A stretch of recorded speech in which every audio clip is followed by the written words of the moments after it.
Next example आहे find exponential of the हा 3x3 matrix दिलेला आहे. इथे एक गोष्ट राहिली ऑफ द मॅट्रिक्स युझिंग याचा एक्सपोनेन्शियल फाइंड आउट करायचा. आता इथं आपण याच्यासाठी काय आपल्याकडे स्टँडर्ड नाही डायरेक्टली 3x3, आपण इथं डेफिनेशन यूज करू. डेफिनेशन काय summation a raise to k k factorial. आता इथं जर आपण के ची व्हॅल्यू 0 पुट केली, के ची व्हॅल्यू 0 टू इन्फिनिटी 0 पुट केली तर काय होईल A raise to 0 identity matrix. Okay आणि 0 फॅक्टोरियल 1. त्याच्यानंतर पुढं के ची व्हॅल्यू 1 घ्यायची म्हणजे 1 फॅक्टोरियल म्हणजे 1 आणि ए रेस टू 1 के. ओके पुढं के ची व्हॅल्यू 2 घ्यायची 1 अपॉन 2 फॅक्टोरियल 2 फॅक्टोरियल म्हणजे 2. ओके आणि पॉवर ए ची 2. त्याच्यानंतर 3 फॅक्टोरियल 3 फॅक्टोरियल म्हणजे 6 ए क्यूब आणि सो. ओके याप्रमाणे काय झालं एक्सपोनेन्शियल ऑफ ए. आता पुढे काय करायचं आपण मग या ए च्या पॉवर्स फाइंड आउट करून. मग आपल्याला आय म्हणजे काय असतो A raise to 0. Okay A raise to 0 I माहिती आहे काय असतो ते काही फाइंड आउट करण्याची गरज. ए दिलेला आहे. ओके मग पुढे आता आपण ए स्क्वेअर फाइंड आउट. आपल्या त्या फॉर्म्युला मध्ये आपण एक एक आय माहिती आहे ए माहिती आहे. आता ए स्क्वेअर ए स्क्वेअर 0 1 2 0 0 3 0 0 0 0 1 2 0 0 3 0 0 0. प्रॉडक्ट घ्यायचा आता 0 इंटू 0 पहिला कॉलमच 0 आहे. झिरो दुसऱ्या कॉलम मध्ये पहिला एलिमेंट आहे नॉन झिरो. इथला पहिला एलिमेंट 0 आहे. प्रॉडक्ट घेतोय 0. तिसऱ्या ह्याच्यात आता 0 इंटू 2 1 इंटू 3 2 इंटू 0 0 इंटू 0 0 आणि 3 3 इंटू 0 3 इंटू 0 0. सेकंड रो मधला फक्त लास्ट एलिमेंट 0 आहे आणि या लास्ट कॉलम लास्ट रो 0 आहे. तिथे 0 0 0 0 0 0 लास्टचा पण 0 आहे 0 0. हा काय झाला ए स्क्वेअर. आता पुढं ए क्यूब फाइंड आउट करू. ए क्यूब ला लिहू आपण ए square into A.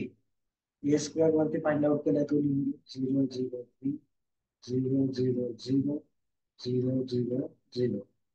A matrix 0 1 2 0 0 3 0 0 0. काय तुझं प्रोडक्ट पहिल्या याच्यात फक्त 3 आहे म्हणजे 0 सगळे 0 येते बघा चेक करून बघा. हा मॅट्रिक्स काय येतोय 0. पुढचे जे आपण ए रेस टू 4 फाइंड आउट केला पण राहील 0. ओके ए रेस टू 5 घेतला 0. ओके सो म्हणजे पुढच्या सगळ्या टर्म्स होणार आहे 0. ओके याला नंबर द्या 1. 1 मध्ये आता या value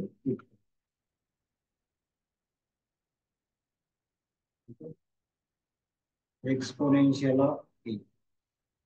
identity matrix 1 0 0 0 1 0 0 0 1. Identity A matrix 0 1 2 0 0 3 0 0 0. 1/2 into A square. 1/2 आहे 1/2 ने ए स्क्वेअर ला मल्टिप्लाय तिथं फक्त 3 आहे 0 0 3/2 0 0 0 0 0.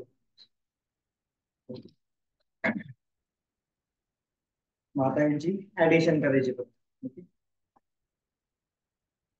1 0 0 0 1 0 0 0 1 0 1 2 0 0 3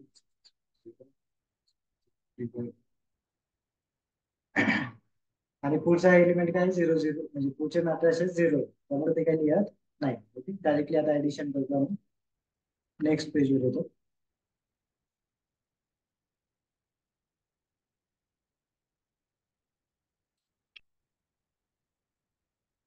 ऍडिशन करून येत आहे एक्सपोनेन्शियल ऑफ ओके 1 0 0 इथे येईल 1 0 1 0 इथे येईल 1. त्याच्यानंतर 0 2 आणि 3/2. 4 + 3 7/2. पुढं 0 0 0 त्याच्यानंतर 1 0 0 0 3 0 त्याच्यानंतर 0 0 0 0 0 0 लास्टला 1. हा याप्रमाणे आपण 3/3 मॅट्रिक्स आपण एक्सपोनेन्शियल फाइंड करतो. काय केलं फक्त आपण एक्सपांड केली ती डेफिनेशन आणि त्या पॉवर्स फाइंड आउट केली. तुमच्या बाकीच्या टर्म्स 0 मॅट्रिसेस येत होते मध्ये ते लिहिले. हा झाला एक्सपोनेन्शियल ऑफ गिवन मॅट्रिक्स आहे ऑफ ऑर्डर 3/3.